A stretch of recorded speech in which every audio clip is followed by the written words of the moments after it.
Boa noite a todos, que a paz de Jesus nos envolva nesses instantes.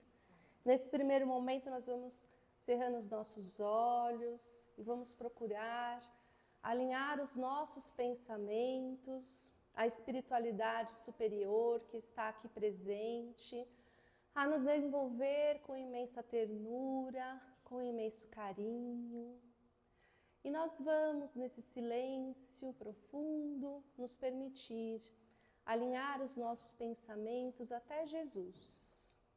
Vamos buscando a sua imagem fraterna, amorosa, projetando aqui neste salão de braços abertos, acolhendo amorosamente a cada um de nós. E assim, nesse encontro fraterno com o Cristo, é que nós vamos nos sentir neste abraço, com este olhar meigo que Ele nos oferta. Vamos sentindo que o coração se tranquiliza, que a mente se acalma. E assim, tranquilos e serenos, nós vamos iniciando o Evangelho desta noite. Graças a Deus. Então, o capítulo desta noite é o capítulo 20 do Evangelho segundo o Espiritismo. E esse capítulo é um capítulo um pouquinho complexo, né? Porque existem outras passagens, como a parábola dos talentos, a parábola, né, do semeador, do bom samaritano, né, que a gente lê e a compreensão é fácil, né? Na primeira leitura a gente já compreende ali quem foi o bom samaritano, o que fazer com os talentos, né? Esses trabalhadores da última hora, assim como a estranha moral, os falsos cristos, falsos profetas, às vezes a gente precisa, além da primeira leitura, ir além, né? Se aprofundar um pouco mais nos estudos para tentar entender a complexidade e o que de verdade o Cristo estava, né, falando aqui para nós. Então, é claro que existem várias interpretações, né? Juntos a gente vai fazer uma reflexão de algumas delas, né, para ver se encaixa, né, em nós essas reflexões. Primeiro a gente vai relembrar a parábola, né, para aqueles que não leram ou às vezes esqueceram de algum detalhe. A parábola em si fala de uma vinha, né, da vinha do Senhor, onde ele manda um administrador, né, o senhor dessa vinha manda um administrador sair para procurar trabalhadores, não é? E ele faz essa saída em várias horas, né? Na primeira hora ele vai, traz um grupo de trabalhadores, passa-se mais algumas horas, ele sai novamente, traz um outro grupo e assim ao longo do dia. E na conversa, né, do acordo ali de serviço, é prometido um denário e os trabalhadores aceitam o trabalho. Esse um denário, na época, era equivalente a um dia de trabalho mesmo, um denário. Muito bem. Quando chega o final do dia, os trabalhadores então vão em busca desse administrador, procurando o salário do dia, né, o que foi ali ofertado. De maneira que esse administrador, ele convida os últimos, os que foram chamados por último, na 1ª hora, né, como está ali no Evangelho, e dá um denário. Aí os que chegaram primeiro já pensam assim, poxa, esses daí que chegaram nas últimas horas já ganharam um denário, então a gente, proporcionalmente, vamos ganhar mais. E eles ali ficaram esperando. Porém, o que se deu não agradou muito esses primeiros que foram chamados, porque eles ganharam exatamente um denário também. E ali se formou um certo burburinho desses primeiros trabalhadores indagando a esse administrador, mas como? Nós trabalhamos com o peso do dia, do sol, do cansaço, pelo dia todo, e nós recebemos um denário. E estes aí trabalharam poucas horas e receberam também um denário. E aí a parábola se encerra com esse administrador respondendo, mas eu lhe pago exatamente o que foi acordado. Acaso sou mau porque os teus olhos, né, são maus? Muitos serão chamados e poucos os escolhidos. Os últimos serão os primeiros e os primeiros serão os últimos. E a parábola termina aí. Então, quando a gente lê a primeira vez, muitos ficam sentindo uma certa injustiça, né? Afinal de contas, o trabalho deveria ter sido, né, remunerado de acordo com a quantidade de tempo que o trabalhador empreendeu na tarefa. Porém, Jesus, né, como sempre, ele vem transcendendo, né, dentro das suas parábolas, e o significado fica outro quando a gente para refletir. Primeiro, a gente pode fazer um parênteses sobre a vinha. A vinha do Senhor, a vinha, existem muitas passagens, né? A vinha, o vinhedo, ela era um símbolo e ainda é do trabalho do Criador, ou seja, do trabalho de Deus, junto a nós. Porque na vinha e na videira, ela tem a representação dos três elementos, né? De Deus, do Espírito e da matéria. Não é ao acaso que foi uma instrução dos Espíritos colocar no início do livro dos Espíritos os prolegômenos, né? Que ali tem o início, inclusive eles deram ali mediunicamente o desenho, né? Daquela cepa de uva. Ali nós temos o ramo dessa cepa, simboliza o corpo, o nosso corpo. O Espírito é a seiva que passa por entre esse raminho da videira. E o bago, que é a própria uva, seria o Espírito encarnado. Então, ali nós temos a representação do trabalho de Deus, do trabalho de todos nós e de nós mesmos, dentro dessa videira. E lá no próprio livro dos Espíritos, nesse prolegômenos, tem assim, eles dizem os Espíritos, o homem quintessencia o Espírito. Olha que frase interessante, né? O homem quintessencia o Espírito. O que é quintessenciar? É deixar mais puro. Por que o homem faria isso ao Espírito? Através das reencarnações. Nós vamos purificando. Então, não é ao acaso que se escolhe a cepa, a videira. Por quê? Eles queriam representar, além do trabalho do Criador, a própria constituição da uva. E a uva, quando ela é esmagada, não é pisada, ela dá o quê? O vinho. E o vinho, dentre, né, o nosso alimento, ele é o único que, ao envelhecer, fica cada vez melhor. O sabor melhora, né? Então ele fica cada vez melhor. Assim como o espírito, que muitas vezes esmagado pelas vicissitudes da vida, vai ficando melhor conforme vai evoluindo. Então, são todas figuras, né, que nos remetem a essas reflexões. Então, por isso a vinha. Então, obviamente, o senhor da vinha na parábola é Deus. O administrador seria Jesus. E os trabalhadores seriam todos nós. E aí, até aí fica tudo bem, tudo tranquilo, né, para nosso raciocínio. Porém, a gente fica ali preso naquela questão da remuneração e do tempo. E aí, lendo a Gênese de Allan Kardec, a gente faz a reflexão do tempo e do espaço, para a gente ter um conceito do que é tempo e espaço.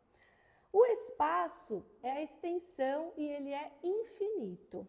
Então, diz assim na Gênese: se com a velocidade da luz saíssemos da Terra, bilhões de mundos nos passariam pelas vistas. E, entretanto, não avançamos um só passo no universo. Isso está lá na Gênese. Então, se a gente sair à velocidade da luz, sairmos da Terra e formos avançando, e a gente se deparar, enquanto a gente andou, não equivaleria a um passo, né, perante, né, a eternidade do espaço. Então, isso é o espaço. Então, o espaço está ligado ao infinito. Então, ele não tem fim. Já o tempo, o que a gente pode pensar do tempo? O tempo é a sucessão das coisas. A gente conta o tempo através da sucessão das coisas. Então, também na Gênese diz assim: tantos mundos na vasta amplidão, quanto tempos diversos e incompatíveis. Fora dos mundos, somente a eternidade substitui essas efêmeras sucessões e enche tranquilamente da sua luz imóvel a imensidade dos céus. Olha que lindo e profundo. Então, o que é o tempo? Ele diz que o tempo depende de onde você está, é a contagem do tempo, porque fora dos mundos você só tem a imensidade e a eternidade. Então, o que é a eternidade? O que não tem começo e o que não tem fim. Então, o tempo está ligado à eternidade, como o espaço está ligado ao infinito. Por exemplo, na Terra, a gente mede o tempo como? Através do movimento da Terra. Então, quando ela faz uma volta completa ao redor do Sol, a gente diz que se passou um ano. Quando ela dá uma volta completa ao redor de si mesma, a gente diz que passou um dia. E a gente pegou aquele dia e dividiu em 24 horas, para a gente se situar no tempo. Então, a gente se situa aqui na Terra do tempo, a gente se situa o que é o tempo através do movimento da Terra. Mas em Júpiter? Em Júpiter, um dia equivaleria a 10 horas terrestres e um ano a 12 anos terrestres. Isso para dar um exemplo, né? Naquele livro do Cartas de uma Morta, da mãe de Chico Xavier, tem exemplos de outros planetas com outros tipos de contagem de tempo. Então, veja como o tempo é relativo. Depende de onde nós estamos para você fazer essa contagem do tempo. Se a gente se aprofundar mais nessa questão, a gente vai ter lá a época de Jesus, lá os judeus, eles e até hoje, né, os judeus, eles comemoram o Shabat. O que é esse Shabat? Seria uma comemoração como se fosse o 7º dia, né, que seria uma conexão com Deus. Então, todo final, né, da semana, os judeus eles se dão um tempo para fazer, né, essa comunhão com Deus, pensar sobre isso. E para eles, lá nos escritos lá de Pedro, lá da época, 1000 anos equivaleria a um dia. Então, a gente pensa, né, biblicamente, pensando na criação do mundo, 7 dias, e você pensa em cada um deles como sendo um milênio, certo? Então, só a título da gente dar uma compreendida na parábola. 4.000 anos antes de Cristo, então teria começado a semana do mundo de provas e expiação. E aí, nesse momento, o que acontece? Deu uma peneirada, né? Porque aí foram retirados espíritos que voltam para a capela, sendo eles os egípcios, os hebreus, os hindus, os arianos. Isso tudo está lá no Caminho da Luz, do Emmanuel. Então, acontece já essa transição de 4.000 anos antes de Cristo para quando, de fato, ele chega aqui na Terra. E aí, o que nos sobra? Você vê que vieram povoar a Terra todos esses 4 povos, lá na fala de Emmanuel, certo? Os egípcios, os hebreus, os hindus e os arianos. 4.000 anos antes da vinda de Jesus. E eles tiveram ali esse período aqui no planeta. Uns evoluíram, voltaram para a capela. Outros ainda não, porque houve uma peneirada, como se fosse, né, uma peneirada que a gente vai passar agora. E aí, quem é que ficou? Quem é que ficou como se fosse ali no restinho da panela? Muitos de nós ficaram. E aí a gente pensa assim, começou-se um projeto dos caídos pela segunda vez. Isso está lá na palavra de Ismael. Se nós somarmos 4.000 anos antes de Cristo, mais 2.000 anos depois, que é o que a gente está vivendo agora, nós estaríamos no 6º dia. O 7º dia simboliza esse Shabat, que é justamente a união com Deus, que seria a transição planetária. Então, Ismael, um pouco antes de Kardec, tudo em 1831, ele se reúne com as Pleiades e ele diz: não ignorais que estamos no século do Consolador. Isso em reunião lá com os espíritos superiores. Olha que interessante. Serão 100 anos preparatórios dos próximos 100 anos. Se a gente contar 1857, quando foi publicado o Livro dos Espíritos, mais 100 anos dá 2057. Estaria ali na fala de Ismael o início desse período de regeneração. Outro dado interessante, no Pinga Fogo, o Chico diz assim, é perguntado para ele quando é que vai fazer a passagem de prova e expiação para a regeneração. E o Chico diz, por volta de 2057. Com tudo isso, dá para a gente entender, os primeiros serão os últimos e os últimos serão os primeiros. Nós que aqui estamos seremos os últimos desse período, mas também seremos os primeiros do próximo. Devido a toda essa passagem da transição planetária que a gente está vivendo e que vem acontecendo desde lá de antes de Jesus. Então, tudo está absolutamente planejado. Está tudo dentro dos planos da espiritualidade. E por isso que também existe aqui na Gênese, principalmente no fim da Gênese de Kardec, ele fala muito sobre isso, né? Os tempos são chegados. Nesse 2057, olha o que a gente pode esperar. Os povos vão se dar as mãos para limpar os destroços, as ruínas e construir um novo mundo em que o progresso civilizatório ande de mãos dadas com o progresso moral. Isso está lá na Gênese. É claro que não vai ser como dia e a noite. Em 2057 tudo vai estar assim, mas é o início desse processo, onde esse progresso civilizatório vai acompanhar o moral. Então, o que a gente vê hoje no mundo?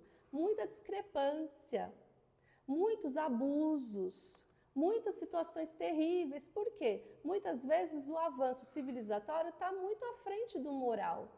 As pessoas parecem que perderam o bom senso das coisas, de como se situar. Esse bom senso trazido, que era, o Allan Kardec era o próprio bom senso reencarnado, assim como Camille Flammarion falou no enterro dele, né?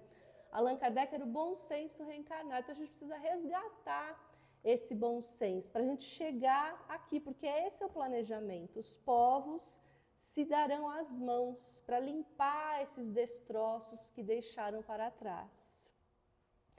E aí, voltando para a nossa parábola, a gente tem aqui a questão das horas.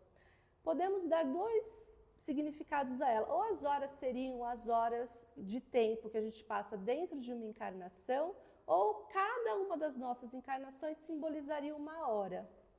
A gente pode fazer essas duas reflexões, né? E o salário? Então, o salário daquele que teve na primeira hora, só que e o da 11ª hora ganharam igualmente um denário. Porém, aquele trabalhador que estava lá desde o início, ele passou mais horas ao lado de Jesus, que era o administrador da terra, ao contrário dos outros que vieram depois. Então, será que o pagamento não foi justo? Porque um ganhou um denário menos horas com Jesus, e o outro ganhou também um denário, porém com mais horas ao lado de Jesus. Então, todas essas coisas eu estou falando para a gente refletir, porque não tem uma única reflexão, são várias, né? As parábolas de Jesus e os seus ensinamentos são como um diamante. Cada face ali do diamante reflete uma luz. Cada um vê de uma forma, porém todas elas se unem no mesmo conceito, todas elas se dão a mão, são solidárias. Mas tem várias formas, né, da gente ver. E aí a gente se depara com a qualidade e a quantidade de trabalho. Porque a gente vê, mesmo na casa espírita ou em qualquer outro trabalho, muitas vezes a gente, como o Jacó, né, no Voltei, às vezes a gente fala, olha, eu fiz tantas palestras, apliquei tantos passes, recebi tantos espíritos, a gente contabiliza, fui tantas vezes na casa espírita, eu acho que eu estou muito bem na hora que eu desencarnar. Ó, por esses números eu estou muito bem. Mas às vezes não é isso que acontece. Às vezes um outro novo que chegou na casa, fez 3 anos ali participando da casa, desencarnou e estava muito melhor do que aquele que nasceu ali na casa espírita, né, nasceu no espiritismo. Por quê? Porque quando aquele que chegou depois descobriu o espiritismo, ele se transformou. Ele mudou a vida dele, ele mudou tudo ao redor dele. E aquele outro que está ali, às vezes está tendo conhecimento da doutrina externamente, mas não se muda interiormente. E aí, como é que vai ser o pagamento desses 2 trabalhadores? Vai depender do tanto de dias e de horas que eles trabalharam? Ou da qualidade do trabalho deles? Então, é sobre isso também a parábola. Porque existe o trabalho-ação e o trabalho-serviço. O trabalho-ação, ele muda o meio. Então é aquele trabalhador que oferta a sopa, que dá o passe, que fala com um, que faz a caridade externa, mas ele continua com mágoa, ele continua sem perdoar, ele continua com todas as suas renitências de homem novo, ele não pensa nele como um ser eterno, mas ele está lá nesse processo. Então ele está fazendo um trabalho, ação. Ok, é meritório, mas ele está transformando o quê? O meio. Agora, o trabalho-serviço, ele muda o trabalhador. E é sobre esse trabalho que os trabalhadores da última hora falam, do trabalho interno nosso, do que nós intimamente estamos fazendo para nos melhorar, porque não é o fora, é o dentro. Não é quando tudo finalizar e a gente desencarnar, vão perguntar o que a gente fez de nós mesmos, o que nós fizemos de nós mesmos. Porque sempre, todos os embates da vida, a gente acha que o nosso embate é com o nosso marido, a gente acha que é com o nosso filho, a gente acha que é no trabalho, a gente acha que é ali. Mas não, todos os embates da nossa vida é nosso com Deus. É a Ele que a gente tem que prestar as contas, ao Criador da vinha. Não é com um, com o outro, não vão perguntar isso, é nós, conosco mesmo, com o nosso Pai Criador. Então, olha, agir por agir não vale, porque até os umbrais estão repletos de ação. Quem disse isso é o Emmanuel, no livro Pensamento e Vida. Então, não adianta você servir sopa, você vir na casa espírita todo dia, você aplicar passe, você fazer palestra, mas se você não se transformar. Então, sabe por quê? O crime, o que a gente fala do crime? O crime não é organizado? Olha como a gente chama o crime. O crime é organizado, eles se organizam. Eles têm um trabalho ali. E existem, no livro Ação e Reação do André Luiz, as escolas de obsessão, né? Que ali é falado, onde os obsessores são muito bem disciplinados. Eles têm lá os arquivos, eles sondam a pessoa que eles vão obsediar, eles estudam, eles se aprimoram, eles trabalham no mal, para prejudicar, mas eles trabalham. E às vezes derrubam um trabalhador da casa espírita, que está com todo o conteúdo ali nas mãos, mas que não lê, mas que não estuda, que não se aprimora. Então, quem que está trabalhando mais? É claro que são outras vertentes, mas nesse caso seria o próprio obsessor, mas de um outro lado, do que o próprio trabalhador. Então, o que fazer? Qualificar a ação com abnegação. Seria o prazer de servir. Essa é a remuneração espiritual. Né? Então, aquela oração de Francisco de Assis nos diz muito sobre isso, né? É o amar sem pedir nada em troca, né? O prazer de servir pelo simples prazer mesmo de servir, sem querer nada em troca. Essa é a verdadeira retribuição.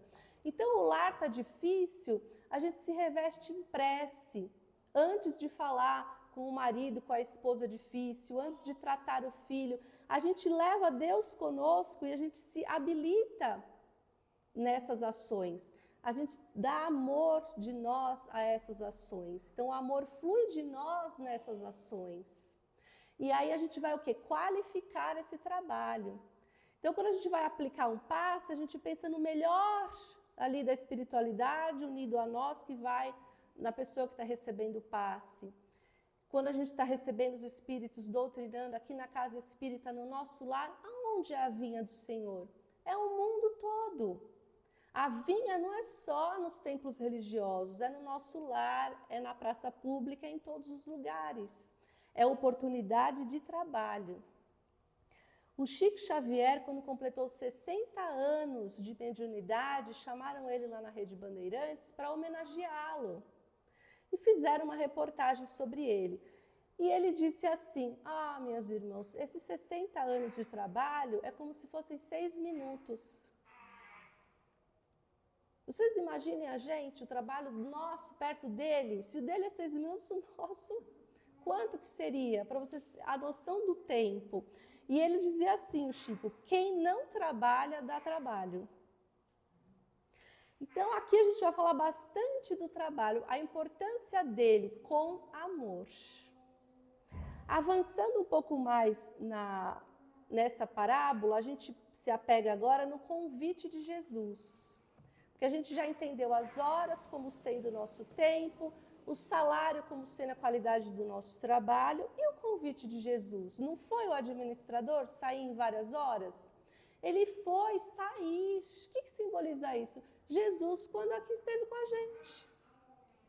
Ele tomou um corpo de carne como o nosso. Vocês imaginam o esforço desse Espírito? Lá da esfera crística, um sol de luz vindo ombrear com a gente, num corpo de carne. Vocês imaginam o esforço? Então é o administrador que saiu a convidar. E aí diz Emmanuel, toda criatura menos rude recebe sua convocação pessoal para o serviço com o Cristo. Porque a gente pode dizer assim, olha, Paulo de Tarso teve Jesus ali na frente dele, aí fica fácil, mas eu nunca vi, nunca ouvi, está tão longe. E olha o que o Emmanuel fala, qualquer um menos rude recebe a convocação do Cristo. Em qualquer momento da vida, todos nós, sem exceção. Sabe por quê? Porque Jesus, ele não pesca com rede, ele pesca com a vara. Ele não joga a rede para pegar todos de uma vez, ele pesca na vara, é um por um. Então, o convite vem individual a cada um de nós. E esse convite, às vezes, a gente não entende, como na parábola. Por exemplo, quando vem uma esperança frustrada de algo que a gente queria muito e não aconteceu, é um convite de Jesus, um convite para o recomeço. Mas é um convite. Quando tem um desafio de um sofrimento muito grande que a gente passa na vida, é outro convite, é o convite da resignação. Vocês terem uma ideia, a Lívia, quem pôde ler o Há 2000 anos, ela teve ali como marido, esposo, Públio Lentulus, que é o nosso Emmanuel. Ele, por motivos ali da trama do livro, quem puder ler, é uma leitura excelente, ele tem um atrito com a esposa, ele imagina que ela estivesse fazendo coisas que ela não estava, ela era absolutamente inocente, e baseado nisso ele passa 25 anos sem lhe dirigir a palavra, praticamente, só falava com ela coisas muito necessárias. A ponto de a educação dos filhos ele tirar também dela e dar aos empregados. Então ela ficava ali só como ali alguém que eu acompanhava nos eventos e etc. Mas ela vivia distante dele, era uma frieza de 25 anos. E esse espírito de Lívia era um espírito muito evoluído. E é a abnegação dela, porque o convite dela qual foi? A dureza do coração dele. E o que ela respondeu? Com a piedade, com a abnegação, com o amor, com a ternura. E quando ele, já no fim ali, para desencarnar, já cai em si, desencarnado, ela vem recuperá-lo, junto inclusive com a escrava, né, para mostrar para ele bem as lições do orgulho e da humildade. Ele vai se transformando em quem? No Emmanuel, que nos trouxe todas essas lições. Então foi através do coração da Lívia, da abnegação dela, porque ela aceitou o convite de Jesus para a dureza de coração dele, é que hoje a gente tem o Emmanuel.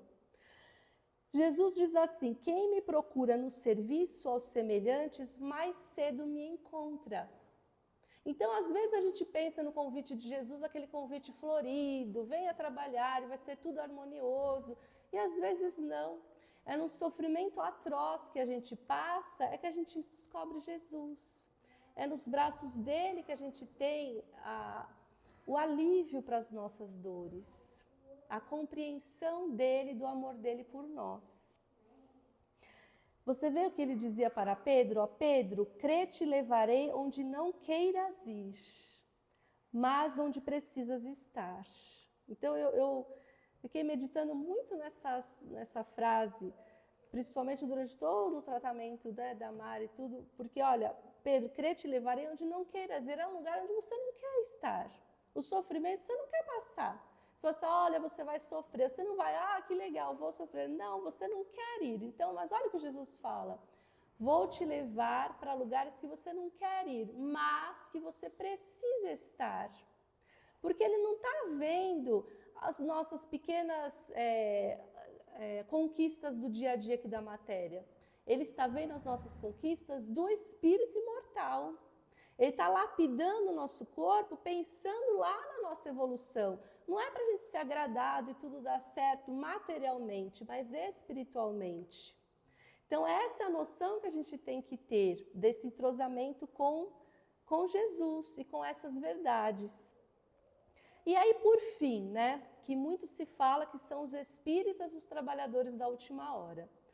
Então, será que nós somos os trabalhadores da última hora? E a gente se perde na parábola, né, que ele diz assim, lá, aliás, no Evangelho, né, segundo o Espiritismo, o Espírito diz assim: bons espíritas, sois os trabalhadores da última hora. E a gente deixa passar assim a qualidade de bons, né? Muito assim, a gente lê rápido, né? A gente se apega que os espíritas são os trabalhadores da última hora. Mas são os bons espíritas que são os trabalhadores da última hora. Então não é todo trabalhador, como da vinha não foram todos, né, que foram ali bons, mas somente aqueles, então, aqueles que levam essa doutrina dentro do coração, né, que vivenciam ela para fora das paredes do centro espírita, que de verdade são considerados bons espíritas. E, portanto, os trabalhadores da última hora, sim, porque são as últimas horas dessa transição planetária. Então, nós estamos sendo os últimos e seremos os primeiros da próxima era que está chegando. E aí tem uma reflexão também do nosso querido Emmanuel, quando ele diz assim, o Emmanuel reflete sobre a pergunta de Pedro para Jesus. Pedro diz assim: e nós, Senhor, que tudo deixamos por ti, o que receberemos? Olha a pergunta de Pedro, que é audaciosa, né? Ele pergunta isso assim para Jesus: a gente que deu tudo por você, o que nós receberemos? E o Emmanuel reflete, ele diz assim: que recebe o grão depois de colhido? O moinho que o tritura. O que recebe a massa do pão depois de trabalhada? O forno que a converte em alimento. E o que recebe o pão? A graça de ser dividido e compartilhado, saciando a fome. Então, olha, é a graça, o pão, qual que é? O que recebe ele? A graça de saciar a fome. Mas em saciando a fome, ele mesmo se perde, consumido. Então, assim somos nós, né? Nós devemos pensar que nós seremos como se consumidos pelo bem que fazemos, que fica no coração de todos. E fazendo bem para todos os que nos cercam, a gente acaba se esquecendo um pouco de nós mesmos, né? Praticando a caridade, sendo esse trabalhador mais fiel da vinha. Há um esquecimento de si pelo próximo, mas esse esquecimento, ele é muito bonito da gente refletir, porque ele também faz com que nós nos engrandecemos, né? Então a gente se esquece, mas a gente está sendo muito trabalhado, né? A nossa luz está se acendendo, tal qual uma vela, ela vai se queimando, mas vai fazendo a luz, né? Então, todos nós podemos trabalhar. O convite é esse. Essa parábola ela é um pouco complexa, mas essa a principal mensagem para que nós trabalhemos, para que a gente dê sentido ao nosso trabalho e que a gente trabalhe com muito amor. E aí, finalizando com a frase do Chico, ó, embora ninguém possa voltar atrás e fazer um novo começo, qualquer um pode começar agora e fazer um novo fim. Então, não importa se a gente é o trabalhador da última hora, da primeira, se vamos ficar aqui, né? O importante é começar agora a trabalhar, sempre, unidos com todas essas belezas que a doutrina espírita nos possibilita. Né? Então fica a reflexão de todos esses livros, o Caminho da Luz, a Gênese, o próprio Evangelho segundo o Espiritismo, todos os de mensagens do Emmanuel, são pérolas que ali estão esquecidas nos livros, que a gente precisa resgatar, refletir e praticar. Né? Esse é o que se espera dos bons espíritas, que são os trabalhadores da última hora. Então eu agradeço a atenção de todos e agora vamos partir para as nossas vibrações. Nesses instantes, nós vamos elevando os nossos pensamentos em prece, Vamos nos unindo novamente à espiritualidade que aqui está presente, entregando a eles a nossa dificuldade, os nossos problemas, as nossas aflições, certos de que cada questão íntima nossa está nas mãos de Jesus, sendo cuidada com muito carinho pelos mentores espirituais. E assim nós vamos nos alinhando a eles, visualizando muita luz, doando o melhor dos nossos corações, em vibrações de amor e paz, vibrando intensamente por esta casa de oração que nos acolhe, por todo o bairro, por todo o nosso estado, por todo o nosso país, por todo o nosso planeta Terra. Vamos vibrando luz em cada lar, em cada coração, projetando que Jesus esteja presente em todos os lares e que os seus ensinamentos ecoem como norma e conduta em todos os corações. E que assim, alinhados no bem e no amor, possamos estar. Que esta luz imensa que é depositada no instante de agora, na cabeça de todos nós, possa descer, tomando conta de todo o nosso corpo, nos alinhando, nos transmitindo saúde, alegria de viver, paz, otimismo, esperança. Que todas essas potências da alma possam ser ativadas ao contato desta luz e que assim possamos permanecer até o nosso próximo encontro na semana que vem. Que a paz de Jesus nos abençoe agora e sempre. Graças a Deus.